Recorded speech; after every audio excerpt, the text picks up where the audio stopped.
Devant la foule des diplômés et leurs familles réunies dans la cour principale de la Sorbonne, Julien s'est levé brusquement, a saisi la main de Thomas et l'a embrassé avec une passion contenue depuis 4 longues années.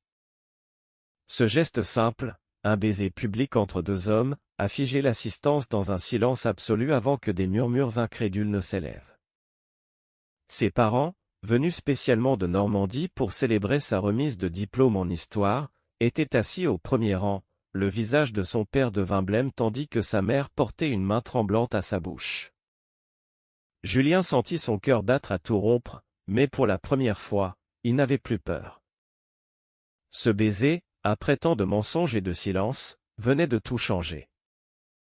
Thomas, surpris mais rayonnant, serra sa main plus fort, et leurs regards se croisèrent avec une tendresse infinie.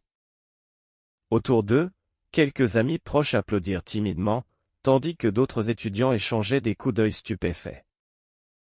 Julien recula légèrement, le souffle court, et murmura à Thomas, « C'est fait. Nous sommes enfin libres. » La cérémonie reprit son cours, mais rien ne serait plus comme avant. Dans sa tête, les souvenirs affluaient déjà, remontant à ce jour d'automne pluvieux où tout avait commencé, 4 ans plus tôt, lors d'un cours magistral sur la Révolution française.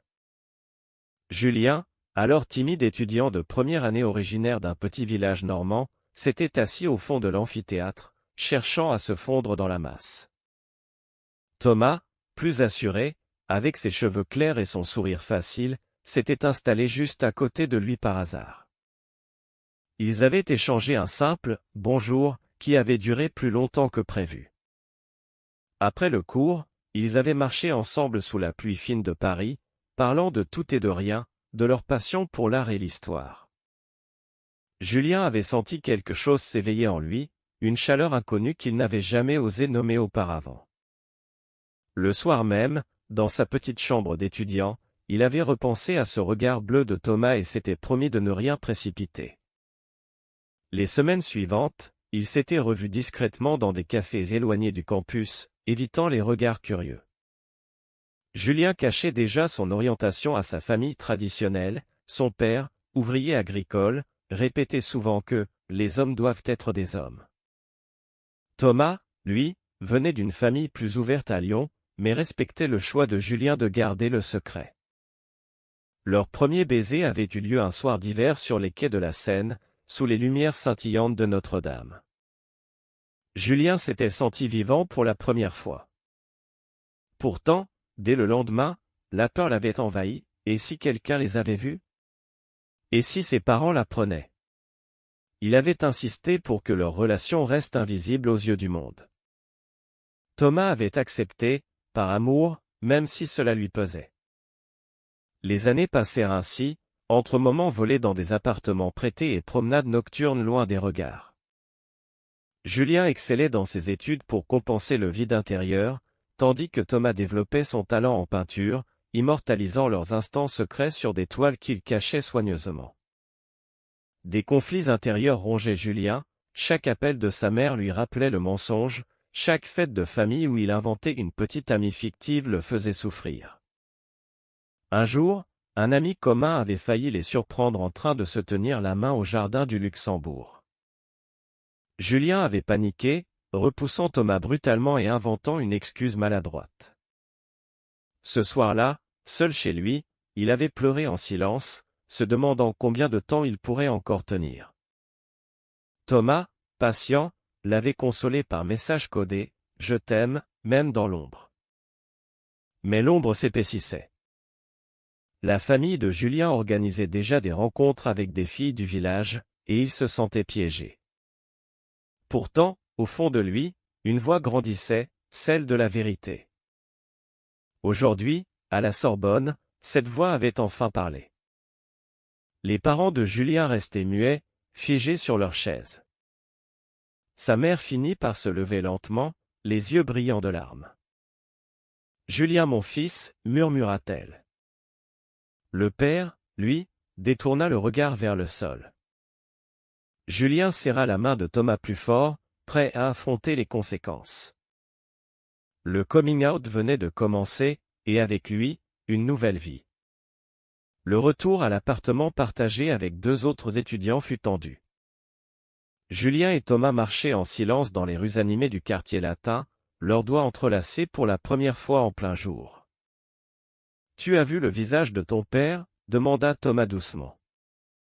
Julien hocha la tête, la gorge nouée. « Il ne m'a pas regardé une seule fois après le baiser.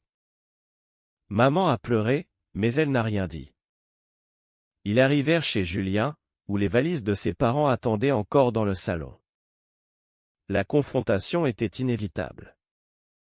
Sa mère les attendait, seule, assise sur le canapé. « Assieds-toi, mon chéri. Et toi aussi Thomas. » Elle prononça le prénom avec une hésitation nouvelle. Julien s'installa, le cœur lourd, et commença à raconter. Tout remonta, la rencontre en cours, les cafés discrets, les nuits passées à parler jusqu'à l'aube sans oser se toucher de peur d'être découvert. Sa mère écoutait, les mains jointes. « Pourquoi ne nous as-tu rien dit? Nous t'aimons, Julien. » Mais Julien savait que l'amour familial avait ses limites dans leur petit village normand où les ragots circulaient plus vite que le vent. Son père entra alors, le visage fermé. Un homme avec un homme c'est contre nature, fiston. Les mots frappèrent Julien comme un coup. Il se leva, la voix tremblante, « Papa, je suis comme ça depuis toujours. Thomas n'est pas une phase. Il est mon avenir. » Le silence s'installa, lourd. Thomas, respectueux, proposa de partir, mais Julien le retint. Cette nuit-là, après le départ de ses parents pour l'hôtel, Julien et Thomas restèrent enlacés sur le lit étroit. « J'ai eu si peur pendant 4 ans, avoua Julien. Peur de te perdre, peur de les perdre eux. » Thomas caressa ses cheveux, « Tu n'as plus à choisir maintenant. » Le lendemain matin, un message de sa mère arriva, « Nous rentrons à la maison. On en reparle plus tard. Je t'aime. » Julien pleura de soulagement. Les semaines qui suivirent furent un tourbillon. À l'université, la nouvelle s'était répandue comme une traînée de poudre. Certains amis l'évitèrent, d'autres le félicitèrent pour son courage. Une ancienne camarade de classe, Sophie, l'aborda un jour au café, « Je savais que tu cachais quelque chose. Je suis fier de toi. » Mais les regards en biais et les murmures pesaient. Julien se sentait à nu, vulnérable. Dans sa tête, les souvenirs des années cachées défilaient. La première dispute sérieuse avec Thomas, 2 ans plus tôt, quand ce dernier avait voulu l'emmener à une fête gaie et que Julien avait refusé par terreur. « Tu me caches comme si j'étais une honte », avait crié Thomas avant de claquer la porte. Julien l'avait rattrapé sous la pluie, s'excusant entre 2 sanglots. Ils s'étaient réconciliés dans un parc désert, promettant de tenir encore un peu. Le sacrifice avait été mutuel, Thomas avait renoncé à des expositions où il aurait pu présenter leurs portraits, Julien avait refusé des stages à l'étranger pour rester près de lui.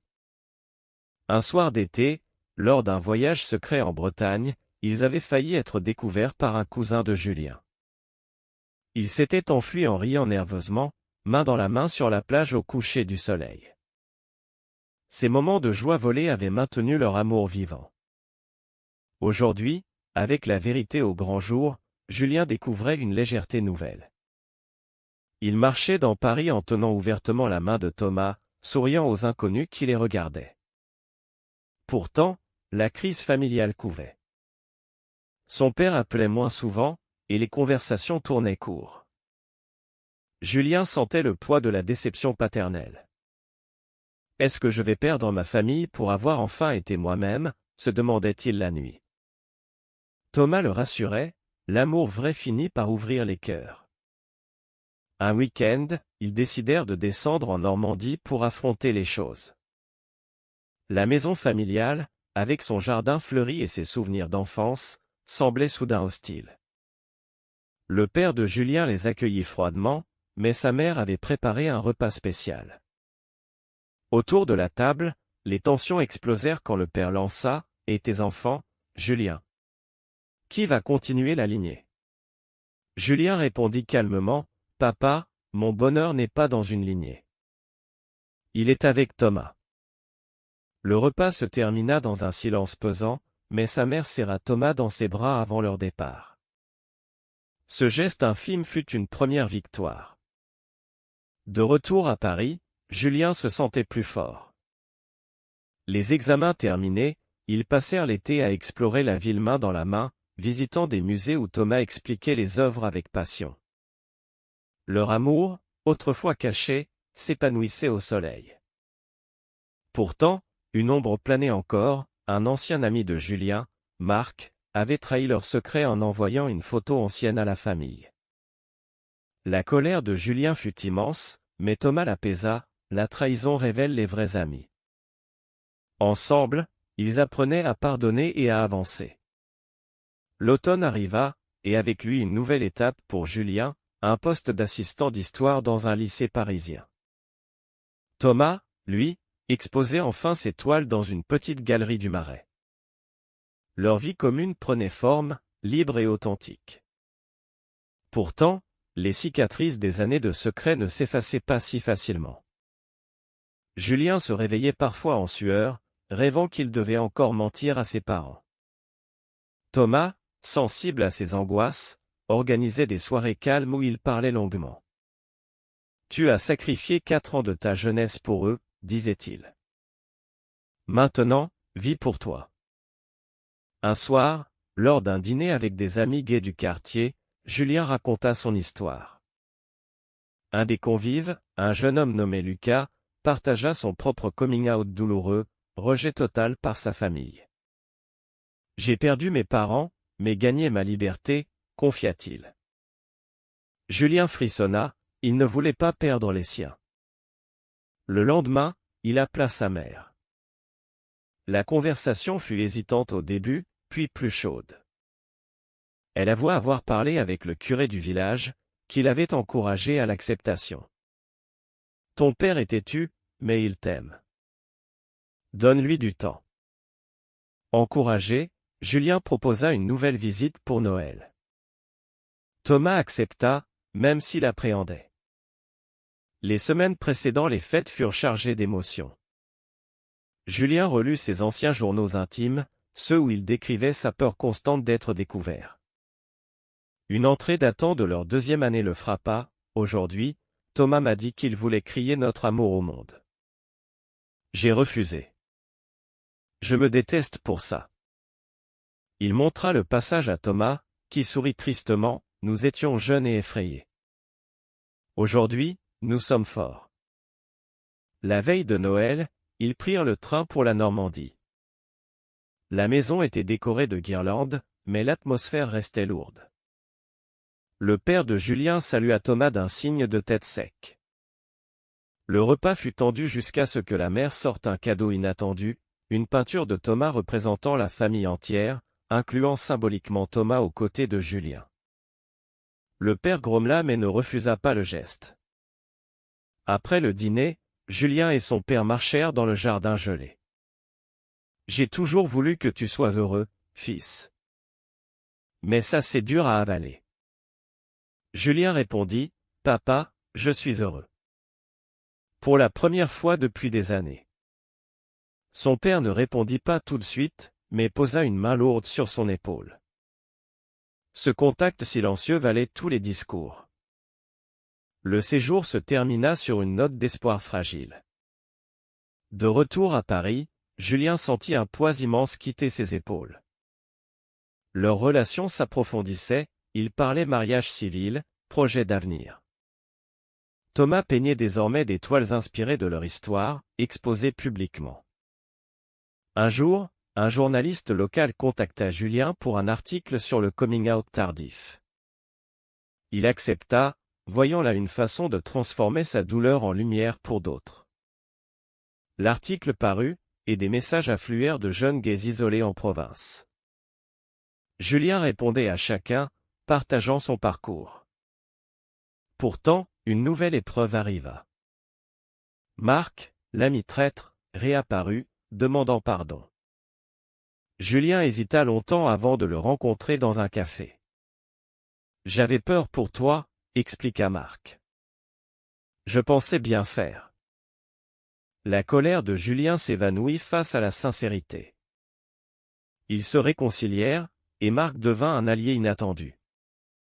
L'hiver passa, et avec le printemps, une nouvelle joie, Thomas proposa un voyage en Provence pour célébrer leur 5e année ensemble. Là, sous les oliviers, ils renouvelèrent leur promesse d'amour ouvert. Julien réalisa combien il avait grandi.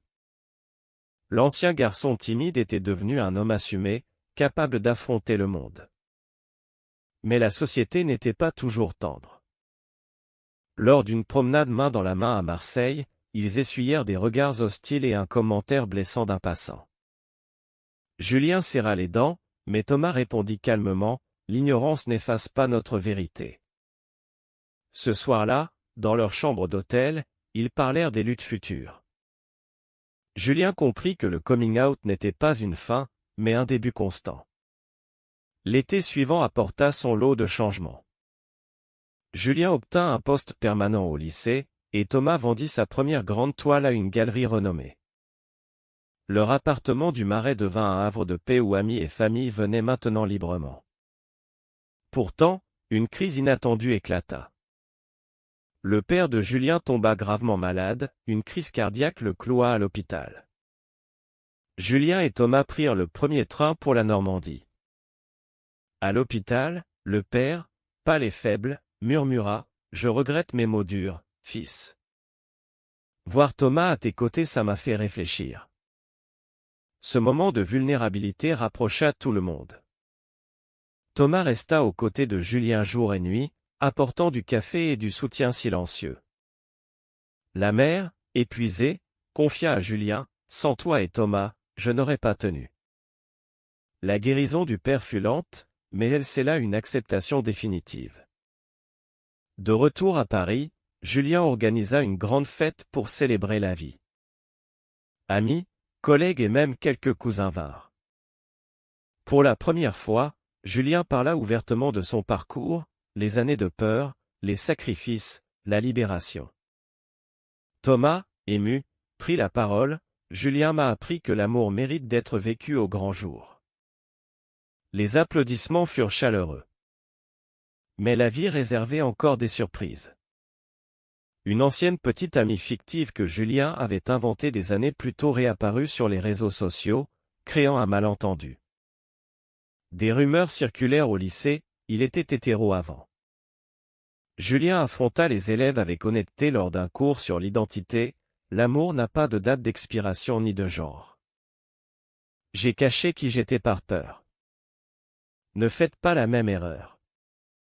Les élèves l'applaudirent. Thomas, fier, l'attendait à la sortie avec un bouquet. Leur relation s'épanouissait dans la confiance. Ils adoptèrent même un chat, symbole de leur foyer stable. Pourtant, Julien portait encore en lui des traces d'insécurité. Lors d'une dispute mineure sur un déménagement prévu, il craqua, « Et si un jour tu regrettes d'avoir attendu 4 ans pour moi ?» Thomas le prit dans ses bras, « Ces 4 ans nous ont rendus plus forts. Je n'échangerai rien. » L'été en Provence fut magique. Ils visitèrent des villages perchés, parlèrent d'adoption future, rêvèrent à voix haute. Sur une colline face à la mer, Thomas s'agenouilla, « Veux-tu officialiser notre union l'année prochaine ?» Julien accepta, les larmes aux yeux. Le retour à Paris coïncida avec une exposition majeure de Thomas intitulée « Ombre et lumière », dédiée à leur histoire. Julien y assista, main dans la main, devant des critiques et des amis. Un journaliste demanda à Julien, « Comment avez-vous survécu au secret ?»